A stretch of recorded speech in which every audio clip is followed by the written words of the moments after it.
I went to my church that Sunday and I preached a message entitled, "Watch This," and I shared the story of Austin and I shared our need, and we began to pray together and believe that God would give us a watch this moment.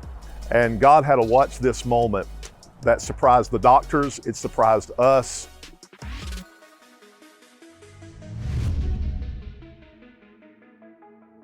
I grew up here in Chattanooga, played a lot of sports, was very active as a child, but I found out later on that I couldn't be as active as I wanted to because I had a heart condition. He had a leaking aortic valve. The doctors told us that valve would have to be replaced eventually through open heart surgery, but we assumed it'd be in his 40s. But when he turned 24, one of his regular checkups, we discovered that it was time to have the aortic valve replaced.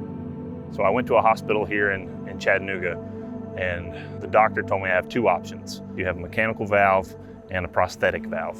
With the flesh valve, he was so active and young that it meant that he would probably have to have that replaced several times during his life.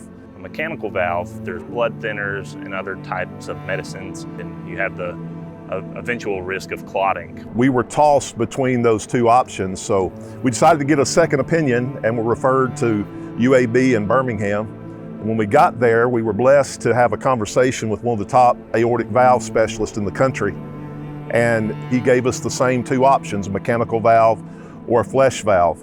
I felt like I didn't really have a good option. It was option A, bad, option B, bad. And being as young as I am, most of the people who have these heart valves replaced are all the way in their 50s or 60s. Obviously at that point, God was the first person I turned to. I think as a Christian, whenever everything seems like it's turning for the worse, the one person you want to talk to is God, who can turn it around in an instant. We're sitting in the examining room, and understanding those consequences, there was a heaviness that set upon me.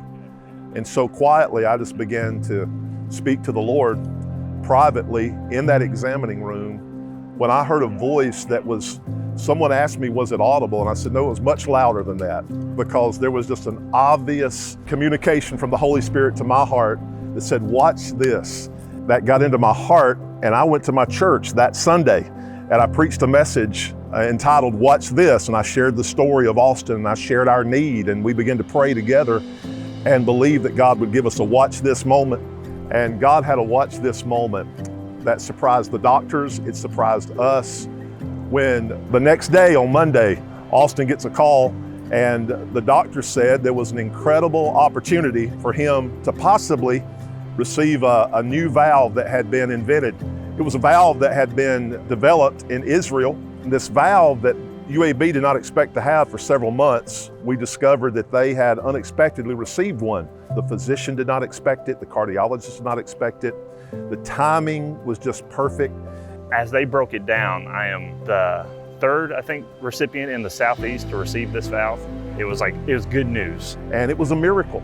God just provided exactly what we needed just when we needed it. And from my recent cardiologist visit, they looked at my valve and they said it actually looks like it was meant to be there. It looks like I was born with this valve. Today, God has just touched his life, and he's using this incredible technology that was invented in Israel to be placed in his body. So I know with multiple conflicts going on in the world today that there are people out there that don't want to see Israel be victorious or succeed, which from my standpoint just kind of baffles me, because even though I haven't been a part of Israel, Israel is a part of me physically and has helped my health, and I just want to spread my thanks. As a pastor, I've had a love for Israel all of my life. When I had the opportunity to go to Israel, especially with a recent trip with CUFI, and experience the geopolitical issues that are involved in Israel. And then to be involved with CUFI, to attend the summit and to see the incredible work that CUFI is doing, to understand the importance of Israel and the impact that they're making across the world. And we have a personal testimony of how they're impacting the world because they impacted our family, impacted Austin's life. And so I'm thankful for CUFI, I'm thankful for the work that they do, and I'm certainly thankful for Israel and the people of Israel. Just pray for Israel every day, pray for the peace of Jerusalem, and I believe that God has his hand, especially upon that nation that is literally impacting the world, figuratively in my heart, literally in his heart. Thanks for checking out this episode. Be sure to like and subscribe so you get a notification every time a new episode hits. And if you want to check out some of our previous episodes, and we've got some really good ones, click on one of the thumbnails and that will take you right there. And finally, if you want to know more about CUFI and the work we do, go to cufi.org to check out all the resources we have available free to you.